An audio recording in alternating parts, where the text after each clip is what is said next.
Hey, this is Chris, and I am chucking dice.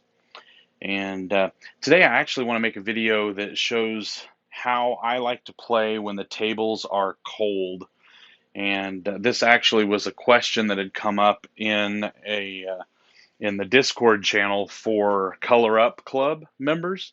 And actually, this was in the discussion board for non-members. Anybody can join Color Up's Discord for free.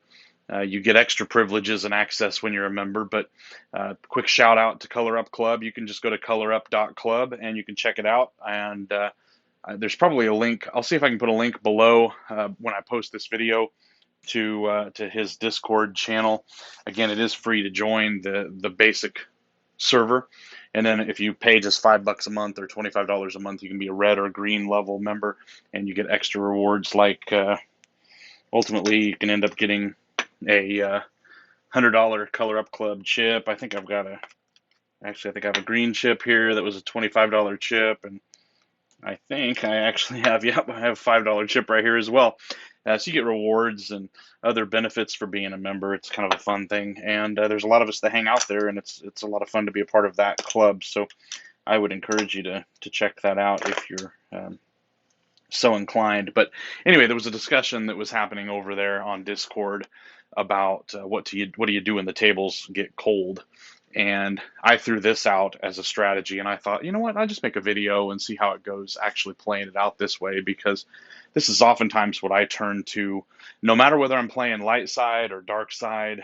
And I play both depending on my mood, how I'm feeling about the tables. I'll switch back and forth sometimes, several times throughout the night of playing, depending on how the tables are going. But this is my kind of basic when things go south and I need to kind of just hang in there and try to recover and hold on, and I want to play for an evening, and maybe I lost some bankroll really fast. I'll switch to this strategy, and this is what I do. So it starts with the $10 don't pass. So this is a dark side strategy, and I will play $10 on the don't pass. And I'm just gonna be a random. Whoa, hello. I'm just gonna be a random shooter tonight, throwing the dice, and I'll show you what I like to do when the tables are cold. All right, so this is playing from the dark side. $10 on the don't pass, and I do that mostly. I play on $10 tables, so that's just usually how I play. So we have a 5, 4, 9. You could do this with $5 chips if you're on a $5 table. 9 is going to be the point. Now, what I do is I'm not playing any place bets. I'm not playing the don't come. I'm just playing the point and odds on the dark side. So what I'm going to do is if I have a 9 or a 5, I will place 15 in odds. Now, just in case you don't really know how the dark side works, the don't pass pays 1-to-1, just like the pass line. But if you're playing the 4 or the 10, it pays the opposite of placing it. So the 4 and 10 pay 1 for 2. The 5 and the 9 are going to pay 2 for 3, or 2 to 3. And the 6 and 8 are going to pay 5 to 6. So it's the opposite of what it is when you're placing. So if I'm going to lay odds on the 9, I'm going to place 15 in odds. And I don't know exactly why they do it, but a lot of times if you're doing 15, they stack it up like this, probably for the eye in the sky. But maybe someone has an explanation. I don't know. But I always see them do this. So technically, I've got 15 in odds here. And that's how they usually like to do that. What that means is I'm going to win $10 on the flat bet, and I'm going to win $10 for laying odds of 15. 15 is going to win 10 on the 9, and that's going to be placed there. So that will win $20 if 7 rolls before the 9. So this is the standard way I play when I'm just trying to write out a cold table. And there's a 4. That's not going to do anything for me. A 9 hurts. On a 9, I'm going to lose the don't pass. Everything else is nothing except for when a 7 rolls. Okay, dice are off the table. And let's see here. Had to go fishing for a die. There we go. Same die requested. All right, here we go. And there's a 7. All right, so that's good. You want short rolls when the table's choppy, when you're not feeling good. You like short rolls, especially when you're playing on that dark side. That's beneficial to you. So this is going to pay 20, and I'm going to take all that down, just rack it up, and now I'm back on the pass line for $10.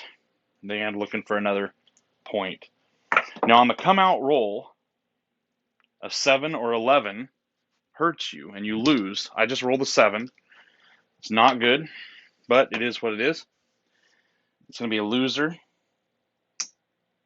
and I'm going to need another $10 for the pass line. So 7 and 11 lose, 12 bars. The bar is 12, so 12 doesn't do anything. A 2 and a 3 win. And that is a 5, 4, 9. So we have another 9. And I'm going to do the same thing I just did before. I'm going to lay 15 in odds. And I don't want to roll another 9. Now that I've laid the odds, I'm ready for Big Red to come. And if you're playing on a choppy table, you know, that's what you're looking for. Now, you will get burned sometimes when people hit the point, because the point will be hit from time to time. But, you know, statistically speaking anyway, your odds of rolling a 7 or greater. So that's 4. I don't know if I called out what the last number was. It was not a 9 or a 7. Just I know. Okay. I'm just going to keep rolling, looking for a 7. Not going to happen. There's a 9. So we did hit the point. Everybody on the pass line is happy. You're not happy. They just took your bet. And you're going to need another don't pass. All right, coming out. Let's get a 2 or a 3. Nope, nothing happened. We got a 8. 8's the point. Now on an interior number, a 6 or an 8, I do not lay odds. I just, it's too great a chance that you'll repeat, so I don't lay odds on that. I'm looking for just recovering my $10 don't pass, and that enough is risky. Sometimes what I'll do, if the 6 or 8 is the point, I will place it just to hedge it. So if you place $12 on the 8, it'll win 14 if it hits, and you'll lose your 10. Sometimes I just come out with a don't come, and I'll try to get another number established. But for now, I'm just going to roll this straight away like that. And that is an 8. This shooter's hot. Maybe the table's turning again. That is an 8. That means that the point was made, and I am losing the $10 on the don't pass. So now I'm coming back up. New shooter. No, not a new shooter. Same shooter. And that's aces. 2-2 or 1-1. Not 2-2. 2 total. Aces is going to be a winner on the don't pass. So I'm going to get paid even money. Just bank that. Let's do it again. And that's going to be a 9. So 5, 4, 9. 9 is the point. And because we're on a 9, I'm going to lay 15 in odds. Oops. And can this shooter hit 3 points? Yes, they can. That's a 6-3. I think the table might have just got hot. That is a winner on the pass line and a loser on the don't pass. And I am not showing this strategy very well. But here we are, looking for another point. That's 3 points hit by the shooter. So, and there's another aces. So that is going to be a don't pass winner. Just collect that. And we have a 5, 3, 2. 5 is the new point. I have yet to get an outside point, an outside 4 or 10. So here we go. I'm going to lay. Oh, whoops. I'm sorry. Yeah. Sorry. I was talking about the 4 and the 10 and lost track of myself. So I'm going to lay 15 again. 15 to win 10. And now I'm looking for the 7. That was a 6, hard 6. I'm looking for a 7 before the 5 rolls. And there it is. All right, so that shooter with 3 or 4 points, that was not a good turn. Dice rolled there. Whoops. Dice rolled, but that is 7 out, and that is going to win. I'm going to win $20. $10 for the flat bet, and $10 for the 15. I'll just collect all this. The nice thing when you're playing the don't pass is that if you have a decent amount of dark side money out there, when the 7 comes, they're taking everybody else's chips away, and they're paying you your original chips back because you get to keep what you had, and then you get your winnings on top of that. So you can fill up a chip rack pretty quick if the 7s are coming pretty frequently, as long as they're not coming on the come out. There's a 2-1-3 AC Deucey. That's going to be a winner on the dark side. Dice rolled there. I got a bump in my table, and the dice always roll when they hit it. That's going to be a don't pass winner. We'll just take that, rack it, and shoot again. That's going to be a 5. 5 is the point. I'm kind of surprised at this point that I have not hit a 4 or a 10 as a point. So again, with the 5, I'm going to lay 15 in odds, and I'm looking for a 7. That's going to be a 6, 4, 2.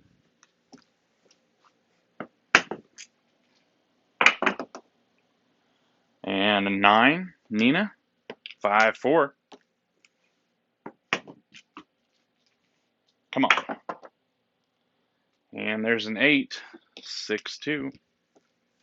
And this is just a basic strategy. Obviously, you can mix in some other don't come, play the don't come line as well. You can place bets against it. You can do all kinds of things, but I'm just showing you that's a 4-2-6.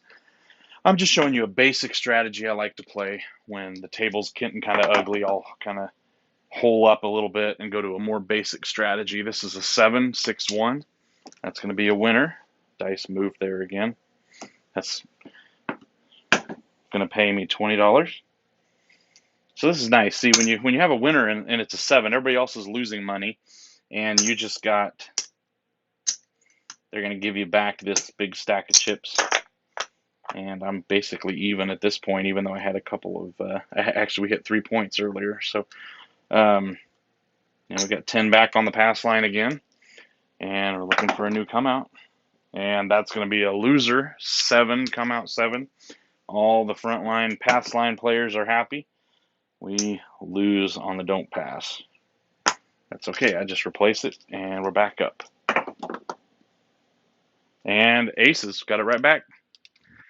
Seems like that happens a lot of the times. You roll a 7 and then a craps number, or a craps number and then a 7. Oops, that's going to be even money. It just goes back and forth sometimes like that. And 7 loser. Oops, dice rolled there. That's going to be a come out loser. Back and forth, 7, 2, 7. Let's hit another craps number. Not going to happen. That's a hard 6, 6, 6. So 6 is our new point because the 6 is the point. I'm not going to lay odds. Don't lay odds on a 6 and 8. You can. I just choose not to. It's still less likely to roll than a 7, but. And there it is, 7 out. So had I actually put odds on it, it would have paid very nicely. A $25 or a $30 bet, $30 odds would have won $25. That's what I was trying to say. Instead, I'm just getting even money here on the pass line, and we're coming out. Let's see if we can do this. I'm trying to get an outside number, and that's going to be an 8.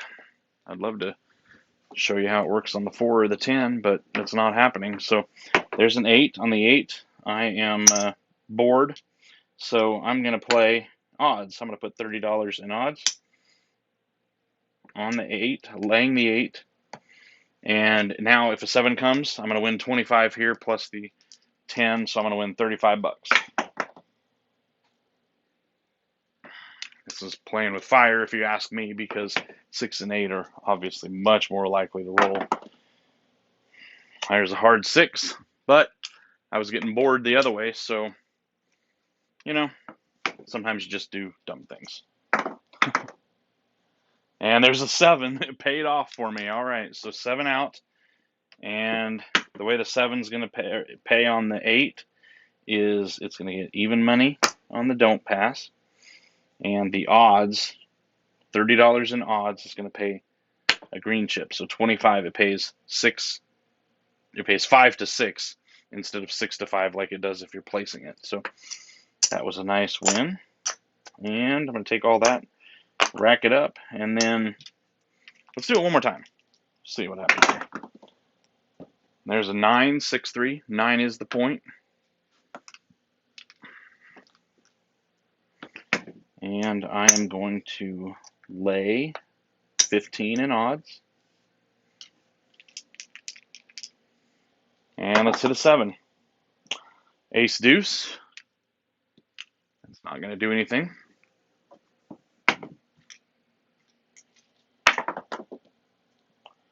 And that's a 6, 4, 2.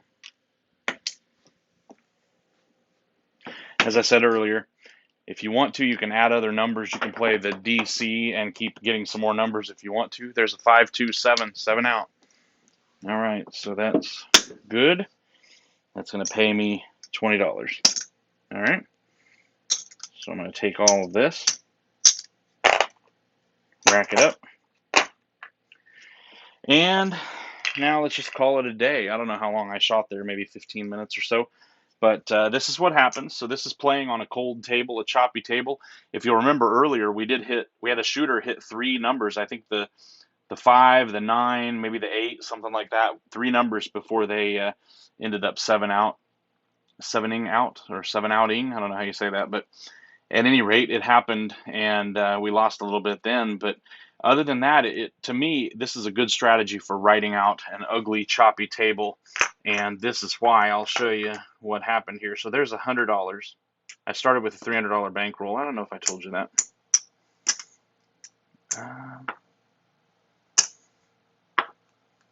So there's 100, 200, and 25, 250, 65,